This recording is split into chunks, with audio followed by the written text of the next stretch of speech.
مصطفیٰ علی، آپ نے جو ای میل یہ خواب جو یہاں بیان کیا ہے، تو اب یہ جو خواب ہے، اگر یہ خواب آپ نے دیکھا ہے تو آپ کو پتہ چل گیا ہوگا کہ جو لوگ پروپیگنڈا کرتے ہیں سرکار کے بارے میں،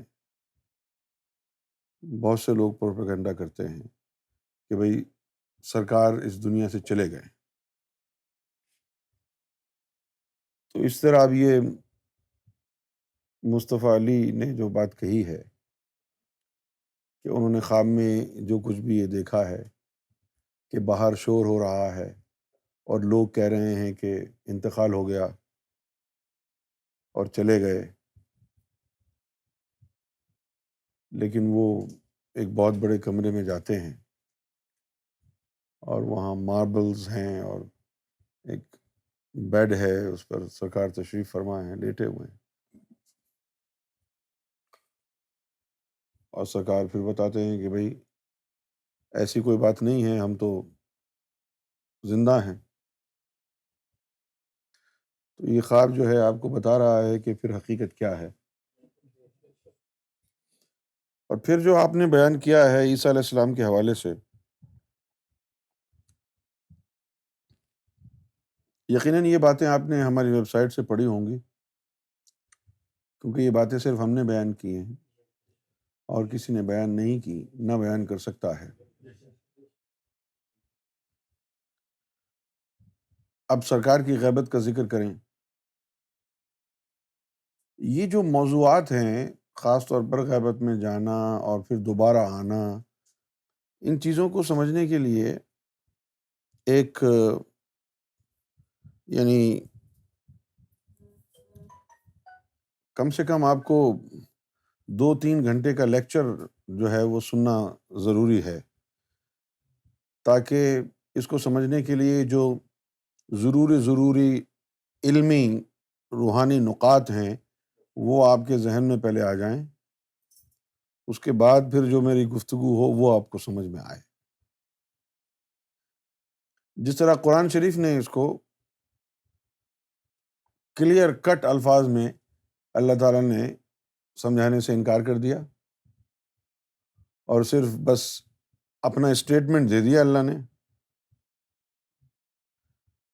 اب دیکھیں جی، ہم یہ کہتے ہیں کہ بھئی سرکار گوہر شاہی غیبت میں ہیں اور کوئی انتقال نہیں ہوا، ٹھیک ہے، ان کو مردہ نہ کہو، ہم یہ کہتے ہیں۔ تو لوگوں کو جو ہے وہ یہ بات، جن کے دلوں میں یقین نہیں ہے، ان کو سمجھ میں نہیں آتی۔ لیکن اللہ تعالیٰ نے بھی اسی طرح کے ایک موضوع پر شہیدوں کے لیے یہ بات کہی کہ بھئی شہید جو ہو جائیں اللہ کی خاطر، وَلَا تَقُولُوا لِمَن يَقْتَلُ فِي سَبِيلِ اللَّهِ أَمْوَاتٌ، کہ جو اللہ کی راہ میں مارے جائیں تو ان کو جو ہے مردہ نہ کہو، بل احیاء، وہ تو زندہ ہیں، وَأَنْتُمْ لَا تَشْعُرُونَ۔ اب زندہ کیسے ہیں، اس جھنجھٹ میں نہیں پڑے اللہ میاں، اور بس یہ کہہ دیا کہ بھئی ان کو مردہ نہ کہو، وہ زندہ ہیں۔ اب رہ گئی بات کیسے زندہ ہیں، تو یہ آپ کی سمجھ میں نہیں آئے گی، چپ بیٹھ جاؤ۔ یہ اور کیا مطلب ہے اس کا؟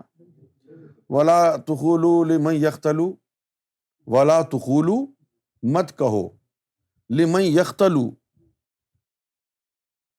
فِي سَبِيلِ اللَّهِ أَمْوَاتٌ، کہ جو اللہ کی راہ میں مارے گئے وہ مردہ ہیں، یہ بات نہ کہو۔ وَلَا تَقُولُوا لِمَن يَقْتَلُ فِي سَبِيلِ اللَّهِ أَمْوَاتٌ بَلْ أَحْيَاءٌ وَلَٰكِن لَا تَشْعُرُونَ۔ تو اب یہاں سے ایک تو بات یہ ثابت ہو گئی کہ ایسا کچھ ہوا ہے کہ اللہ کی راہ میں مارے گئے ہیں، لیکن مارے جانے کے باوجود نہیں مرے،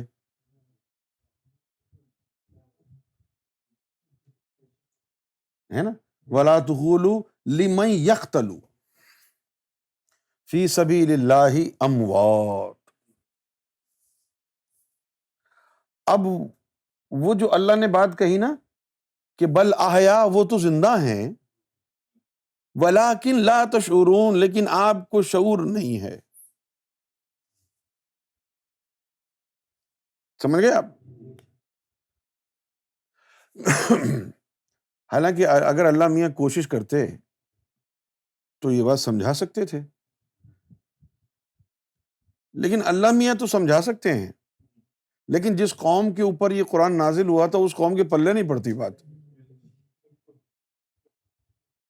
جس خطے کے لیے یہ قرآن نازل ہوا تھا ان کو یہ بات سمجھ میں نہیں آتی کہ کیا کہہ رہے ہیں اللہ میاں. صحیح ہے. اور پھر اللہ میاں کو بڑی تفصیل میں جانا پڑتا اور اس علم کے نقاط بیان کرنے پڑتے جو چھپانے والا علم تھا.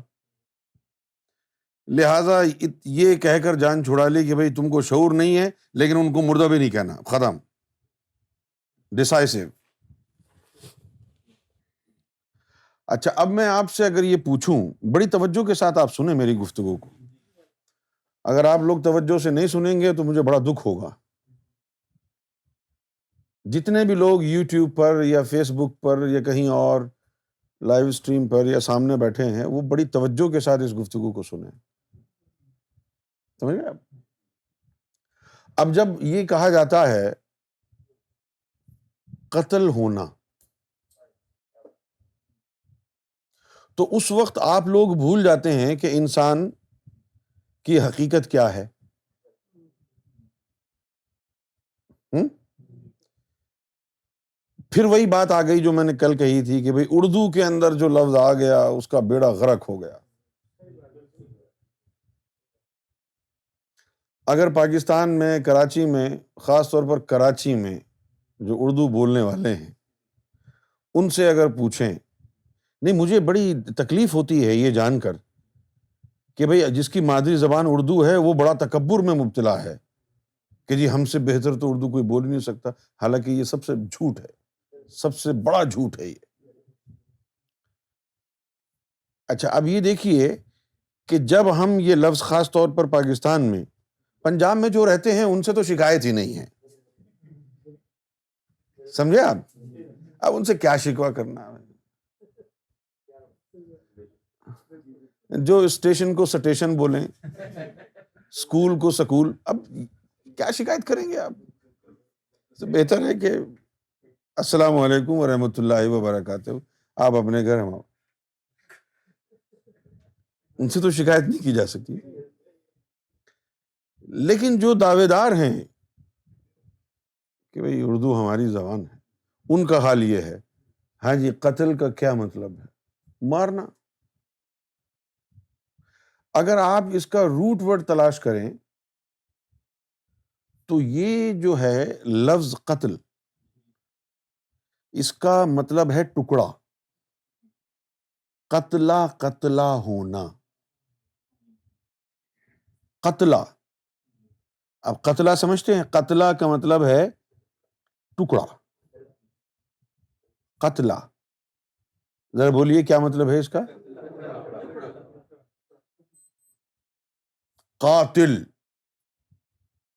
جس نے ٹکڑے کیے.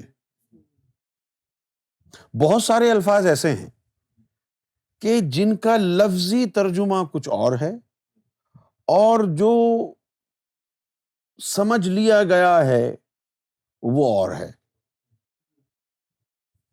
جس طرح ہم ہوائی جہاز میں سفر کرتے ہیں تو ایک تو ہوتا ہے فرسٹ کلاس، ٹھیک ہے، اور دوسرا سیکنڈ کلاس نہیں ہوتا، بزنس کلاس ہوتا ہے،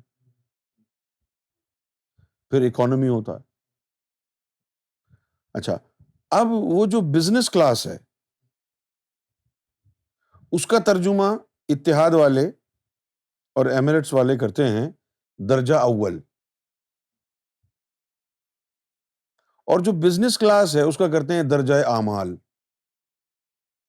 یعنی وہی ڈٹو کاپی، بزنس کا ویسا کا ویسا ہی ترجمہ اعمال کر دیا. اگر آپ کو پتہ نہ ہو کہ یہ بزنس کلاس کا ترجمہ ہے تو پھر آپ کو کچھ سمجھ میں نہیں آئے گا. کیڑے اعمال یار، چنگے پیڑے. تو اس طرح یہ جو لفظ ہے قتل، ہر دفعہ جب بھی یہ لفظ استعمال ہو تو آپ خدا کے واسطے آپ کو آپ کی بیویوں کا واسطہ، کیونکہ اللہ کو تو مانتے نہیں ہیں، تو اس کا جب بھی استعمال ہو یہ نہ سمجھیں کہ اس کا مطلب صرف یہی ہوگا کہ یہ مر گیا ہے۔ تو قتل کا مطلب ہے ٹکڑوں میں منقسم کرنا۔ کیا ہے؟ اچھا، اب اگر اس لفظ کے حساب سے اگر کسی کو قتل کیا جائے تو جب تک اس کے جسم کا حصہ کوئی جدا نہیں ہوگا جسم سے، اس کو قتل نہیں کہا جا سکتا، زخمی کہیں گے۔ یہ نہیں کہہ سکتے کہ بھئی اس کو قتل کر دیا گیا ہے۔ قتل کر دیا گیا ہے کے لیے ضروری ہے کہ اس کے جسم کا کوئی حصہ بالکل جدا ہو گیا ہو، ٹکڑا الگ ہو گیا ہو، وہ قتل ہوگا۔ تو قتل کا مطلب ہو گیا ٹکڑا ہونا، اور مقتول کون ہوا؟ جس کے ٹکڑے ہو گئے۔ مقتول کون ہوا؟ اور قاتل کون ہو گیا؟ جس نے ٹکڑے کیے۔ ٹھیک ہے بھائی؟ اچھا، اب مسئلہ یہ ہے کہ جب قتل کا لفظ استعمال ہوتا ہے تو آپ کی سوچ محدود ہو جاتی ہے۔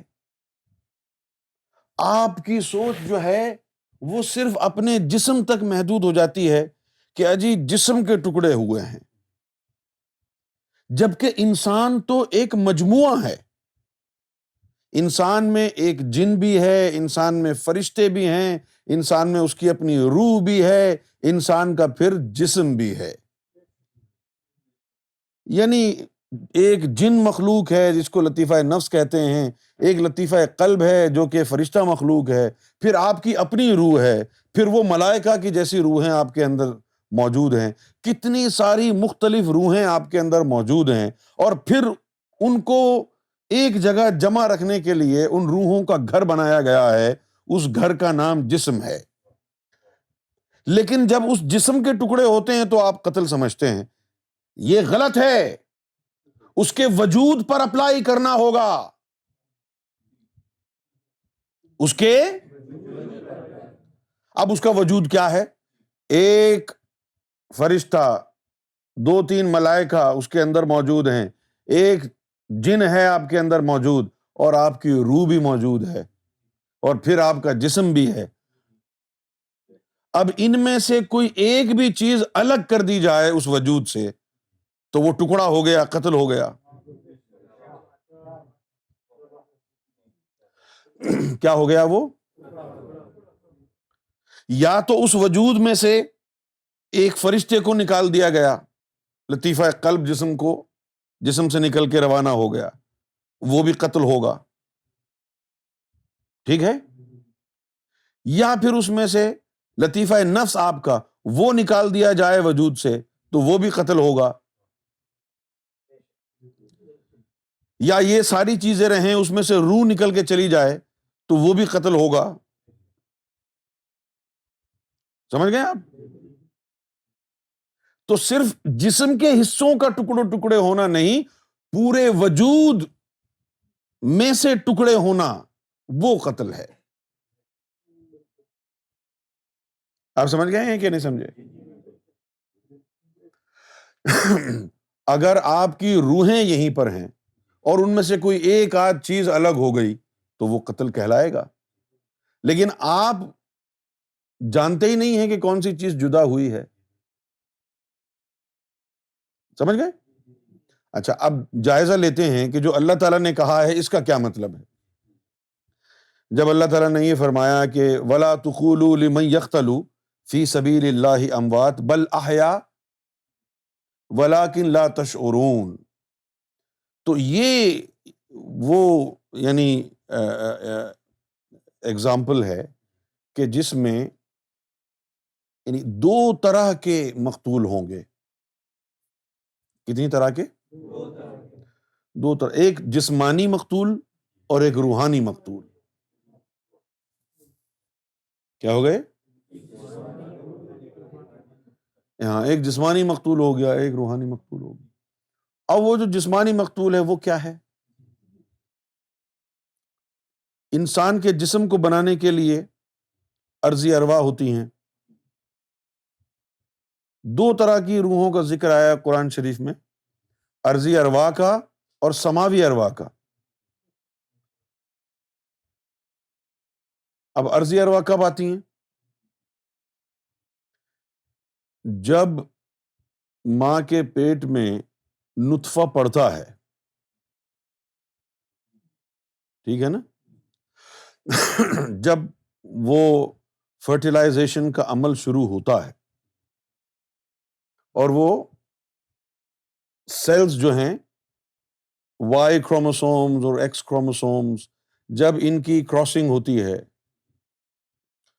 تو اس کو سالڈ بنانے کے لیے، اس کو مجتمع کرنے کے لیے، اس کو سالیڈیفائی کرنے کے لیے ایک روح جو ہے اللہ تعالیٰ کی طرف سے آتی ہے اس نطفے میں، اس کو کہتے ہیں روح جمادی، جس سے وہ خون جو ہے وہ جم کے ایک لوتھڑا بن جاتا ہے، جس سے وہ خون جم کے لوتھڑا بن جاتا ہے. کچھ عرصہ تک وہی لوتھڑا ہی رہتا ہے. اس کے بعد پھر اس کے اندر روح نباتی جب ڈالتے ہیں تو اس سے اس کی نشو و نما ہوتی ہے، گروتھ ہوتی ہے، پھر وہ بڑھتا ہے، بڑھنا شروع ہوتا ہے اور بڑھتا رہتا ہے. اور ایک انڈے کی طرح ہی، جس طرح ایک انڈا ہے ایک گول بال کی طرح، یہ سر کے جو سر ہے نا ہمارا، یہ ہوتا ہے شروع میں، پھر اسی کے اندر سے گردن نکلتی ہے، پھر وجود نکلتا ہے. سب سے پہلے یہ سر ہی ہوتا ہے، پھر سر کے اندر سے گردن نکلتی ہے، باقی پورا پھر جو ہے اس کا گروتھ شروع ہوتا ہے. سب سے پہلے انسان کا سر بنتا ہے. یہ گروتھ اس وقت شروع ہوتی ہے جب اس کے اندر باٹنیکل سول ڈال دی جاتی ہے اللہ کی طرف سے، پھر اس میں گروتھ شروع ہو گئی. یعنی 23 یا 24 ہفتے تک یہ گروتھ جاری رہتی ہے، 6 مہینے تک. کتنے مہینے تک؟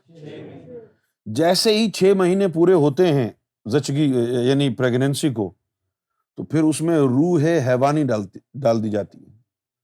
روح حیوانی کی وجہ سے پھر اب اس کی جو ہے شکل صورت بننا شروع ہوتی ہے.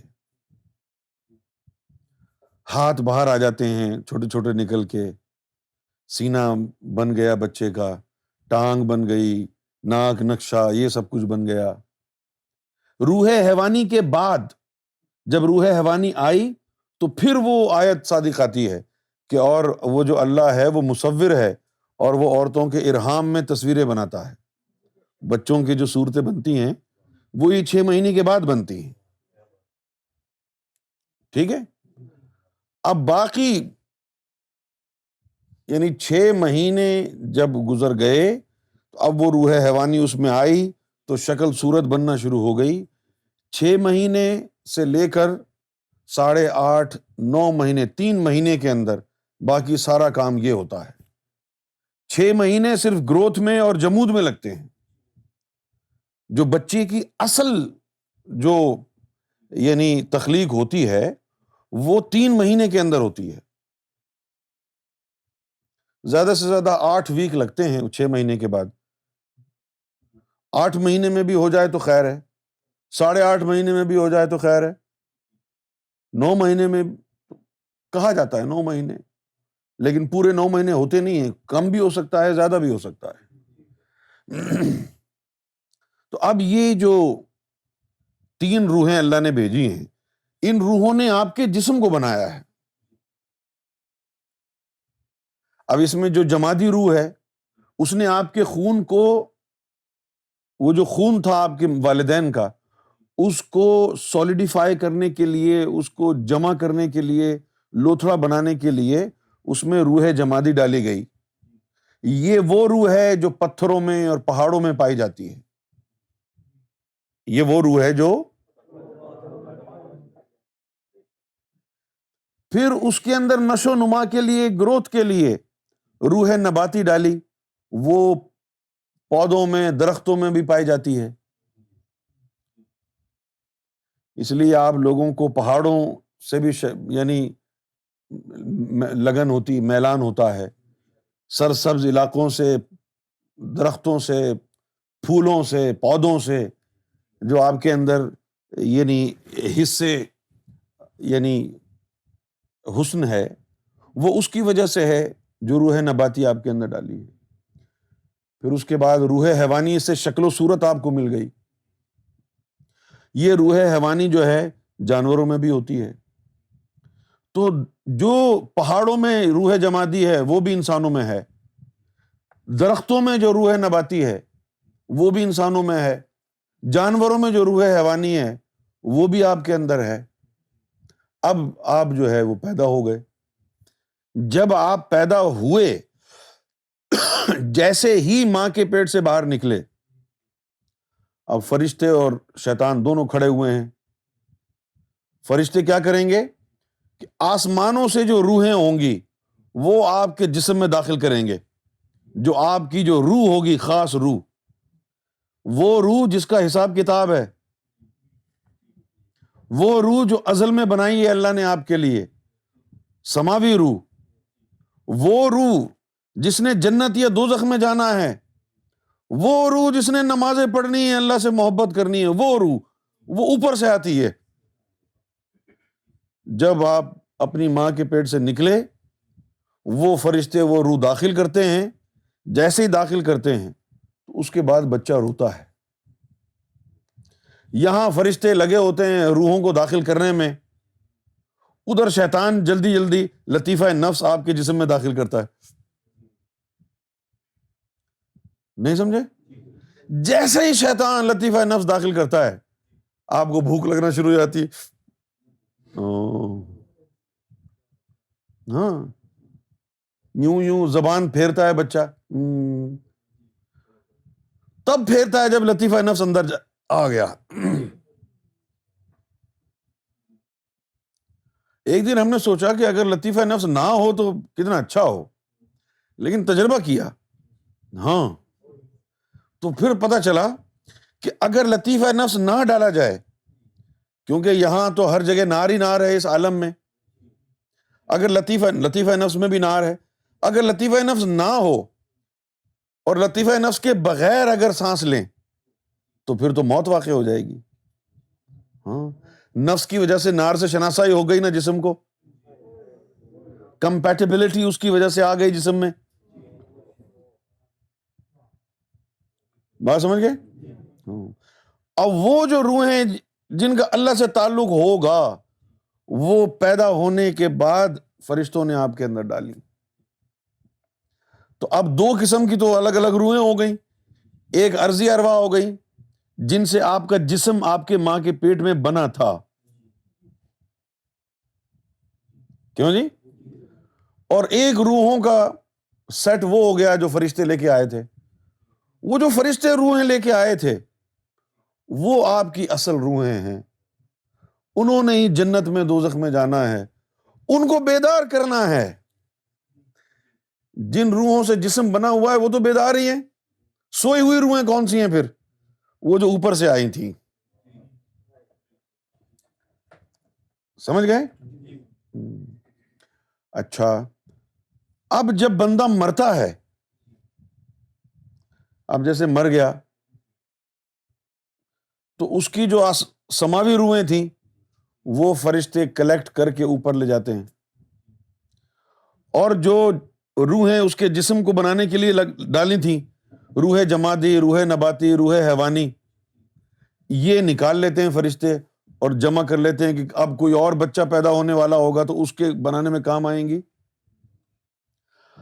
اب چونکہ روح جمادی نکالی تو وہ گوشت گلنا شروع ہو گیا، ہڈیاں پگھلنی شروع ہو گئیں، کیونکہ ان کی وجہ سے جمود قائم تھا نا اس میں. بھائی ہڈیوں میں سختی، گوشت میں سختی، مسلز میں سختی، یہ روح جمادی کی وجہ سے تھی نا. روح جمادی جب نکل گئی تو وہ ہڈیاں گھلنا شروع ہو گئیں. جب روح نباتی نکل گئی تو اب وہ گوشت اور جسم کی نشو و نما ختم ہو گئی، جسم سے بدبو آنے لگے گی. روح حیوانی بھی نکل گئی تو شکل بگڑ گئی نا. ٹھیک ہے نا. تو پھر اللہ نے کیوں کہا وَلَا تَقُولُوا لِمَن يَقْتَلُ فِي سَبِيلِ اللَّهِ أَمْوَاتٌ؟ اللہ نے کہا کہ جو لوگ اللہ کی راہ میں مارے جائیں ان کے لاش سے، ان کی ڈیڈ باڈی سے روح جمادی نہیں نکالیں گے تاکہ ان کی ہڈیاں ویسی کی ویسی رہیں، گوشت ویسا کا ویسا رہے. ان کے جسم سے روح نباتی نہیں نکالیں گے تاکہ ان کا قیامت تک خون تازہ رہے، نشو نما خون کی جسم کی جاری رہے. ان کے جسم سے روح حیوانی نہیں نکالیں گے تاکہ ان کی صورت نہ بگڑے.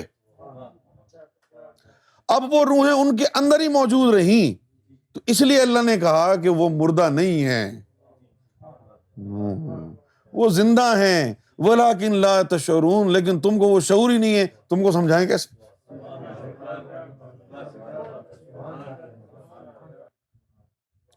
تو وہ روح جمادی، روح نباتی اور روح حیوانی، سمجھ گئے؟ اب یہ جو ہم پتھر پہنتے ہیں، آپ نے سنا ہوگا نا، شیعہ تو بہت پہنتے ہیں. خاص پتھر ہوتے ہیں نا، مقدس پتھر جن کو کہتے ہیں، یہ جیسے نیلم ہے، فیروزہ ہے، عقیق ہے، اور کیا کون کون سا ہے، یاقوت ہے. تو یہ پتھر پہنتے ہیں. بہت سے پیر فقیروں کو پہنتے ہوئے دیکھا، بہت سے لوگوں کو دیکھا، بہت سے قوال بھی پہنتے ہیں، جو صوفی اپنے آپ کو کہتے ہیں وہ بھی پہنتے ہیں. جب ہم سیدنا امام مہدی گوھر شاہی سے وابستہ نہیں ہوئے تھے تو لوگوں سے سنتے تھے، وہابیوں سے، کہ دیکھو جی ان کا اللہ پر ایمان نہیں ہے، پتھروں پر ہے. تو یہ پتھر وتھر پہننا جو ہے یہ سب شرک ہے. یہ پتھر کیا دے گا؟ یہ تو ہندوانہ رسمیں ہیں. لیکن پھر جب ہم تحقیق کی تو پتہ چلا حضور پاک بھی پہنتے تھے.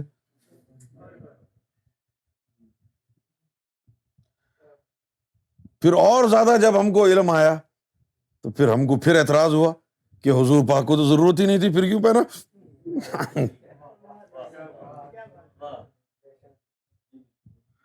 تو حضور پاک سے پوچھا جی آپ کو تو ضرورت ہی نہیں تھی پتھر پہننے کی، آپ نے کیوں پہن لیا؟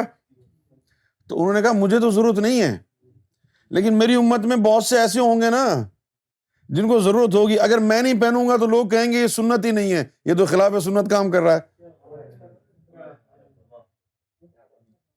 اس لیے حضور پاک نے پہنا. ٹھیک ہے. اچھا اب دیکھیں، آپ کے جسم میں جو ہڈیاں اور گوشت ہیں اس میں بھی روح جمادی ہے، اور وہ جو پتھر ہے اس میں بھی روح جمادی ہے.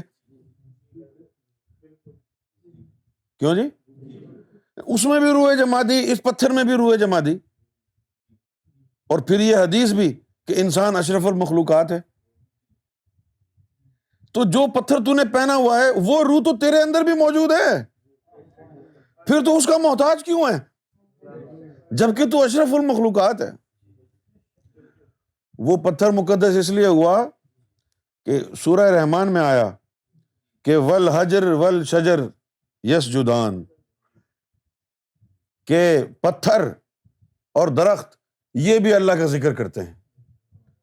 والشجر والحجر یسجدان، کہ یہ پتھر بھی اور یہ شجر بھی سجدہ کرتے ہیں، اللہ کا ذکر کرتے ہیں، پاکی بولتے ہیں. سمجھ میں آ گئی بات؟ یہ وہ پتھر ہیں جو انگلیوں میں پہنتے ہیں لوگ، مہنگے بکتے ہیں، جو اللہ کا ذکر کرتے ہیں. اگر تو بھی اپنی ہڈیوں کو، تیرے جسم میں جو روح جمادی ہے، اگر تو بھی ان کو ذکر اللہ میں لگا لے تو تیرے جسم میں بھی دھڑکن لرزش شروع ہو جائے گی، جہاں تو پاؤں رکھے گا وہاں بھی ذکر کی آواز آئے گی۔ انہی روحوں کو ذکر میں لگانے کے لیے بلے شاہ نے کہا تھا کہ کھا کباب تے پی شراب، پر بال ہڈاں دی اگ۔ کھا کباب پی شراب تے بال ہڈاں دی اگ، چوری کر تے پن گھر رب دا، اس ٹھگاں دے ٹھگ نو ٹھگ۔ یہ جو ہڈیوں میں آگ لگانا ہے، یہ کیا ہے؟ ہڈیوں میں آگ لگانے سے مراد ہے ذکر کی ضربیں لگا کے ہڈیوں میں نور پیدا کرنا۔ بھئی ہڈیوں کی تو زبان ہی نہیں ہوتی، وہ ذکر کیسے کریں گے؟ وہ پتھروں کی بھی تو زبان نہیں ہے، وہ ذکر کیسے کرتے ہیں؟ کیوں جی؟ یہ جب مرشد کامل کے پاس جاتے ہیں تو وہ روح جمادی کو بھی ذکر دیتا ہے۔ روح، اچھا ٹھیک ہے، میں سمجھ گیا۔ اب یہ تھوڑا سا کریکٹ کرنا ہے یہاں پر، یعنی فرمایا کہ جن لوگوں کو مومن بننا ہوتا ہے ان کے اندر یہ جو روحیں ہوتی ہیں، روح جمادی، نباتی، حیوانی، یہ ہوتی ہی پاک ہیں۔ جن کو مومن اللہ نے بنانا ہوتا ہے ان کے اندر یہ روحیں ہوتی ہی پاک ہیں، ٹھیک ہے نا؟ جب یہ مرشد کے سامنے پہلی دفعہ جاتی ہیں اور مرشد ان کو قبول کرتا ہے اپنی غلامی میں، تو اسی وقت بغیر ذکر لیے دیے یہ روحیں ذکر میں لگ جاتی ہیں۔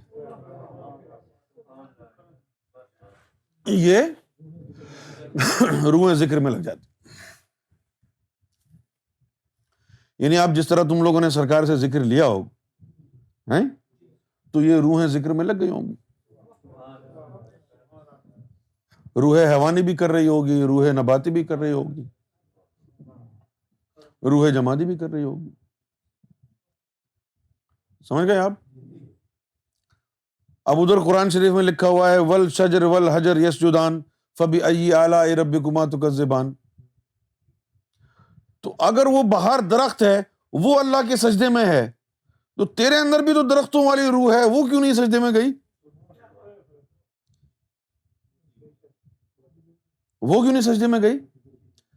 پھر ہم نے سنا کہ کچھ لوگ درختوں کی پوجا کرنے لگے، کچھ پتھروں کو پوجنے لگے۔ کیوں جی؟ ہاں، کچھ پتھروں کو پوجنے لگے، کچھ درختوں کو پوجنے لگے۔ ہم نے کہا یہ تو سب شرک ہے۔ بعد میں پتہ چلا نہیں، یہ شرک نہیں ہے، یہ شرک نہیں ہے۔ جن کو تھوڑا تھوڑا صفاتی علم ملا تھا ہندوؤں کے اندر، دیگر مذاہب میں تھوڑا تھوڑا صفاتی علم، تو انہوں نے جو ہے ان روحوں کو بیدار کرنے کے لیے اس درخت کے پاس لے گئے جس میں زیادہ نور تھا۔ اب ہم نے سوچا کہ اس درخت میں اتنا نور کیوں ہے؟ پتہ چلا کہ 200 سال پہلے، 300 سال پہلے کبھی کوئی ولی یہاں آ کے بیٹھا تھا، اس نے اس درخت کی نباتی روح کو نواز دیا۔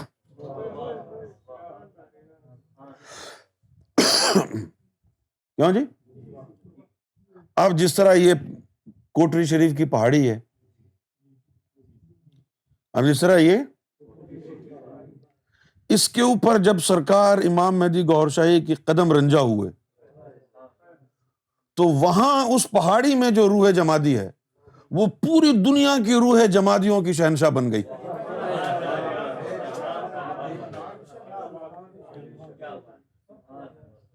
ساری زمین پہ، پوری زمین پہ جو بھی پتھر پہاڑ ہے، جمود والی چیز ہے، اس کا جو شہنشاہ جمادی روح ہے وہ جگہ ہے جہاں سرکار کے قدم پڑے ہیں۔ اسی وجہ سے سب کا رخ اس طرف ہے۔ بات سمجھ میں آئی؟ آپ یقین کریں سرکار کی ذات گواہ ہے۔ ایک دفعہ کا ذکر ہے، میرے خیال کی یہ بات ہے سن 2000 کی بات ہے، سن 2000 کی بات ہے یہ۔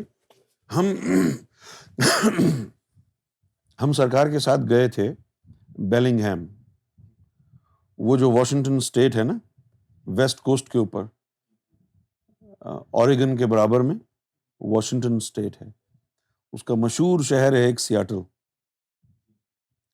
تو بالکل Canadian border per about 15 to 16 miles inside USA there is a city called Bellingham. وہاں گئے. کچھ دنوں بعد سرکار نے فرمایا کہ چلو سیاٹل چلتے ہیں. تو سیاٹل گئے، وہاں رکے. پھر سیاٹل سے یعنی ورجینیا آنا ہوا. جب سیاٹل سے جہاز اڑا، جب سیاٹل سے جہاز اڑا، اب آپ کو یقین کرنا ہوگا، نہیں کریں گے تو میں آپ کو کوئی گالیاں تو نہیں دوں گا، لیکن جو کچھ ہوا وہ میں بتا دیتا ہوں. سرکار کا جہاز جیسے ہی زمین سے جدا ہوا، ہوا میں گیا، آپ سرکار کی ذات گواہ ہے، یقین کریں، پورا شہر، بلڈنگیں پیچھے پیچھے آنے لگے، درخت جھکنے لگے، سب کچھ سرکار کے پیچھے پیچھے. بھئی جمادی روحوں کی شہنشاہ وہ اس جسم میں موجود، نباتی روحوں کی آقا وہ اس جسم میں موجود، حیوانی روحوں کی آقا وہ اس جسم میں موجود. زمین و زمان تمہارے لیے، مکین و مکان تمہارے لیے، دہن میں زبان تمہارے لیے، جسم میں ہے جان تمہارے لیے. ہم آئے یہاں تمہارے لیے، اٹھے بھی وہاں تمہارے لیے. اب یہ جو میں نے ابھی آپ کے سامنے ارضی ارواح کا ذکر کیا ہے، یہ ارضی ارواح موت کے بعد جسم سے نکال لی جاتی ہیں، جس کی وجہ سے انسان کی جو یعنی نعش ہے، انسان کا جو وجود ہے، جسم ہے، وہ سڑ جاتا ہے، گل جاتا ہے، برباد ہو جاتا ہے. اور وہ ہوتا برباد اس لیے ہے کہ وہ روحیں نکل گئیں. صحیح ہے؟ لیکن اگر وہ روحیں اسی میں رہیں تو جسم کبھی بھی نہ بگڑے. سمجھ گئے؟ جسم کبھی بھی نہ بگڑے. اچھا اب دیکھیے، میری طرف دیکھیے. ایک حدیث شریف میں آیا کہ انسانوں میں اور جانوروں میں فرق کیا ہے؟ ان روحوں کا ہے جو آسمانوں سے لائی گئی ہیں. انسانوں میں اور جانوروں میں کیا فرق ہے؟ ان روحوں کا فرق ہے جو آسمانوں سے آتی ہیں. صحیح ہے؟ ورنہ جانوروں میں بھی روح جمادی ہے، آپ میں بھی روح جمادی ہے. ان میں روح نباتی ہے، آپ میں بھی روح نباتی ہے. ان میں روح حیوانی ہے، آپ میں بھی روح حیوانی ہے. سمجھ گئے؟ تو ان تینوں روحوں کا موازنہ کریں تو یہ تینوں تو جانوروں میں بھی ہیں اور آپ میں بھی ہیں. اب دیکھتے یہ ہیں کہ بھائی جانور جو ہے کوئی گفتگو نہیں کر پاتا، ہم لوگ کر لیتے ہیں. تو یہ جو ہم گفتگو کر لیتے ہیں، بہت ساری چیزیں ہم سمجھ لیتے ہیں. یعنی اگر آپ کسی گائے، بیل، ڈنکی، کتے کے سامنے جا کے کوئی لیکچر دیں، کوئی تقریر کریں، اور اس کے بعد 1 گھنٹے بعد کتے سے پوچھیں، اے کتے بھائی آپ کو کچھ سمجھ میں آیا؟ تو کتا تو کوئی رپلائی نہیں کرے گا. بیل کے پاس جا کے بھی یہی ٹرائی ماریں، 1 گھنٹہ لیکچر دیں، قرآن شریف کھول کھول کے سمجھائیں اس کو، بیل کے پاس اس کی طرف سے بھی کوئی جواب نہیں آئے گا. پھر آپ ڈنکی کے پاس چلے جائیں، پورا قرآن کھنگال دیں، بولے ہاں بھائی ڈنکی بھائی کچھ سمجھ میں آیا آپ کو؟ اس کو یہ جملہ سمجھ میں نہیں آئے گا کہ یہ مجھ سے کچھ پوچھ رہے ہیں. ایسا کیوں ہے بھائی؟ یہ جو جانور ہیں بیچارے، یہ کوئی یعنی ان کا کوئی قصور نہیں ہے. فرق کیا ہے حدیث میں بتایا؟ وہ روحیں ہیں جو آسمانوں سے آئیں. وہ جو آسمانوں سے روحیں آئی ہیں ان کی کرامت ہے کہ ہماری زبان بولتی ہے، ورنہ زبان تو جو ہے کتے میں بھی ہوتی ہے، گدھے میں بھی ہوتی ہے، گھوڑے میں بھی ہوتی ہے، سب میں، سور میں بھی ہوتی ہے زبان تو، لیکن وہ بولتے نہیں. پھر ہم سوچیں اگر اچھا جی اگر بولتے نہیں ہے تو اللہ میں نے زبان کیوں دی ہے ان کو؟ بھائی کتے کو بھی زبان دے دی جب بولنا ہی نہیں تھا، اس نے ضائع نہیں کیا اللہ تعالیٰ نے کتنا گوشت.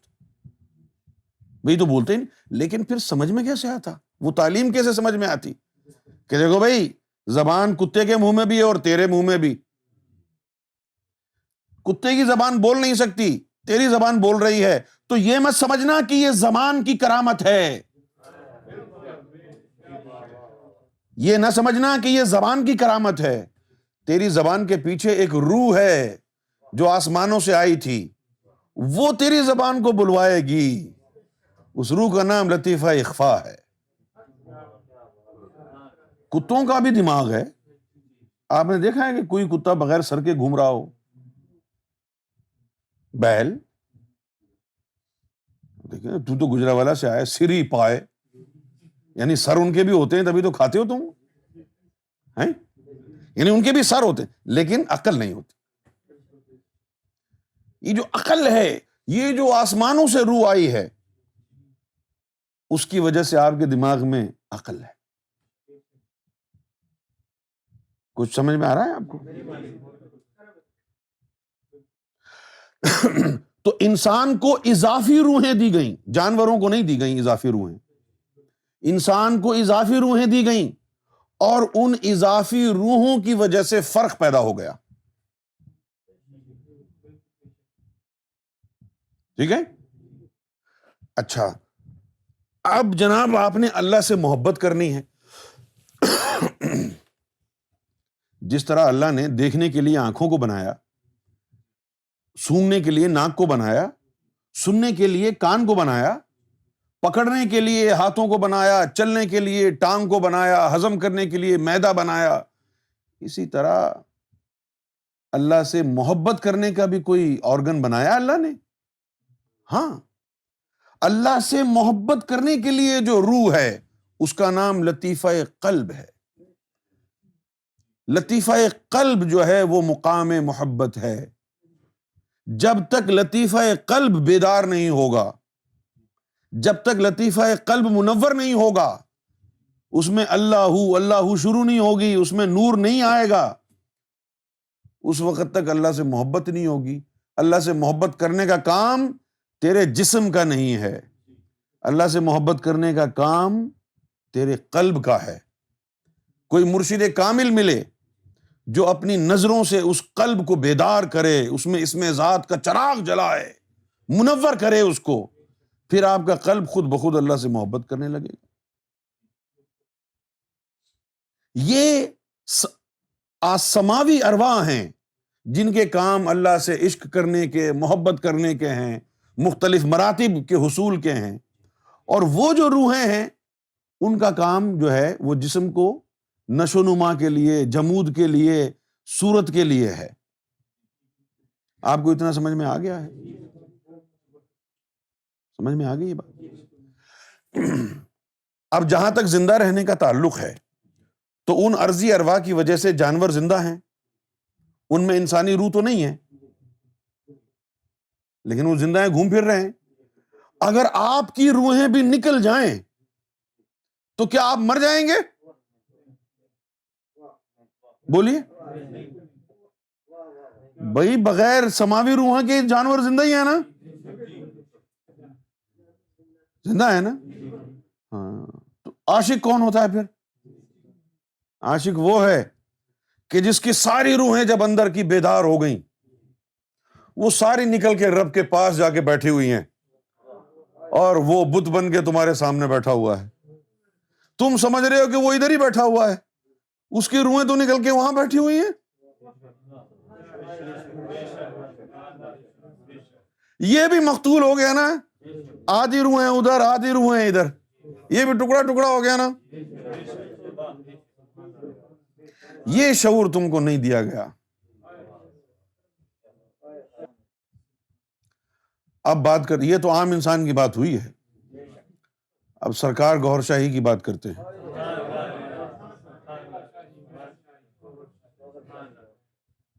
سرکار گوھر شاہی کی بات کرتے ہیں۔ ہم نے عیسیٰ علیہ السلام کے حوالے سے تو بات کر لی کہ بھئی عیسیٰ علیہ السلام کا لطیفہ نفس کا ایک جثہ تھا جو صلیب پر لٹکایا گیا، اور ان کا جو وجود جسم تھا وہ اللہ نے اوپر اٹھا لیا۔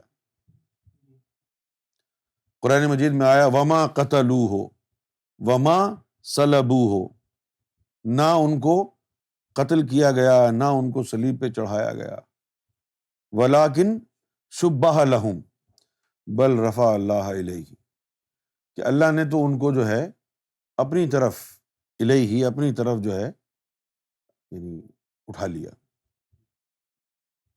وہاں جو تھا وہ ان کا ایک نفس کا ایک جثہ تھا۔ اچھا اب مجھ سے یہ پوچھئے کہ عیسیٰ علیہ السلام کے جو نفس کا جثہ تھا وہ صلیب پہ چڑھا دیا گیا تھا، ہیں؟ تو کیا سرکار نے جو غیبت فرمائی ہے، تو کیا سرکار گوھر شاہی کا بھی کوئی نفس کا کوئی جثہ ہوگا جو کوفن میں رکھ کے کوٹری گیا اور پھر مزار لوگوں نے بنا دیا؟ پوچھئے، نہیں نہیں۔ تو عیسیٰ علیہ السلام کے نفس کا جثہ کیوں لٹکایا ادھر؟ پوچھو۔ یہ نفس دنیا میں تمہارے جسم میں جو ڈالا جاتا ہے، اس کی وجہ سے تمہارا دنیا میں دل لگتا ہے، کھانے پینے میں مزہ آتا ہے، اچھی گاڑی چلانے میں مزہ آتا ہے، اچھے کپڑے پہننے کو جی چاہتا ہے، اچھے نرم بستر پر سونے میں مزہ، اس نفس کی وجہ سے آتا ہے نا۔ ہم نے جا کے تحقیق کی لوح محفوظ پہ، اور بھی اندر گئے، بہت تحقیق کی، اور ہم نے تحقیق یہ کی کہ بھئی عیسیٰ علیہ السلام کے نفس کے جثے کو کیوں مروایا، کیا وجہ تھی؟ اور پھر جب وہ جنگلوں میں تھے تو نہ ان کا کوئی گھر بننے دیا، نہ ان کو کوئی آرام سے رہنے دیا، ان کو زہد عطا کیوں کیا؟ ان کو زہد عطا ہی اس لیے کیا گیا تھا کہ دنیا کی کسی آسائش میں، کسی مزے میں وہ اپنے آپ کو نہ ڈالیں، کیونکہ باقی آنے والی ساری زندگی میں نفس کے بغیر رہنا ہے انہوں نے۔ لہٰذا پہلے سے زہد میں ان کو ڈالا کہ دنیا کی کوئی چیز میں انجوائے نہیں کرنا آپ، کیونکہ آپ کا جو مین پیریڈ ہوگا امام مہدی کے ساتھ، اس میں آپ کا نفس نہیں ہوگا ساتھ نا، تاکہ احساس محرومی نہ ہو۔ آپ کو سمجھ میں آ رہی ہے بات؟ زہد ان کو عطا کیوں کیا گیا کہ پہلے سے یہ دنیا کی لذات سے دور رہیں، تاکہ بعد میں جو مین وقت آئے گا اس میں تو ان کے نفس کا جثہ ہوگا نہیں، تو پھر ان کو کوئی احساس محرومی نہ ہو۔ لیکن امام مہدی کے لیے یہ نہیں ہے نا۔ امام مہدی نے جو ہے وہ کوٹری میں بیٹھ کے بھی لینڈ کروزر چلائی ہے،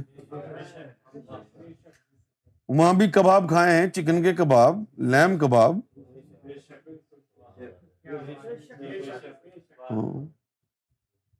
تو اب غیبت کے بعد جب دوبارہ آئیں گے تب بھی لینڈ کروزر چلائیں گے، تب بھی کباب کھائیں گے۔ وہ لطیفہ نفس ہوگا تبھی یہ سارے مزے کی چیزیں ہوں گی نا، تو وہ لطیفہ نفس نہیں تھا۔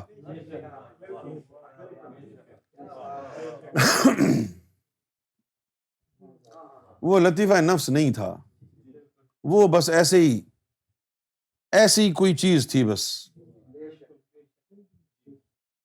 سمجھ گئے؟ اب وہ کیا چیز تھی؟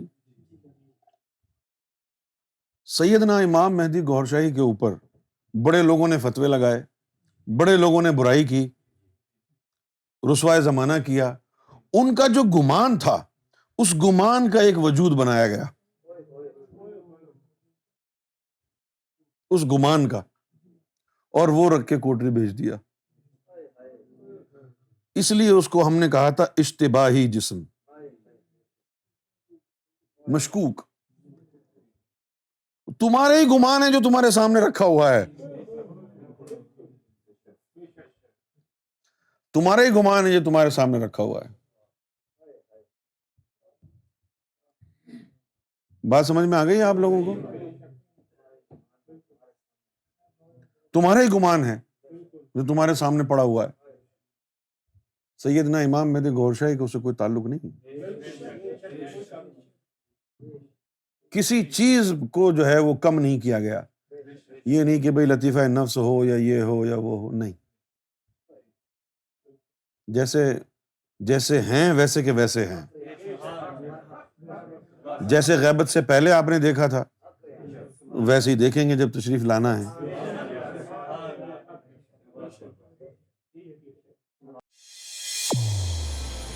Aura TV Guidance brought to you